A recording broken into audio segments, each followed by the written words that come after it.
আসসালামু আলাইকুম এভরিওয়ান, সবাইকে স্বাগতম। আজকে আমি দুধ চিতই রান্না করব, সেজন্য এখানে নারকেল নিয়ে নিলাম এবং আগে থেকে কিছু চিতই পিঠা বানিয়ে নিলাম।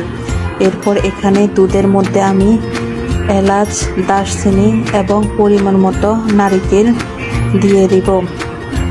তারপর আমি নারকেলগুলো দুধের মধ্যে ভালোভাবে দিয়ে নেড়ে ছেড়ে দিব। এরপর আমি চুলার মধ্যে বসিয়ে দিব।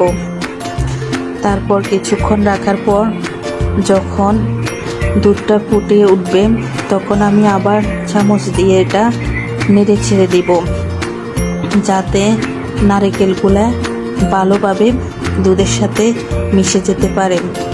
এরপর আমি আগে থেকে বানিয়ে রাখা চিতই পিঠাগুলো দুধের মধ্যে ছেড়ে দিব। দুধ যখন ফুটে উঠবে ঠিক তখন পিঠাগুলো দিতে হবে, যাতে করে পিঠার মধ্যে দুধ ভালোভাবে ঢুকতে পারে। এতে করে পিঠাগুলো খেতে অনেক রসালো হবে।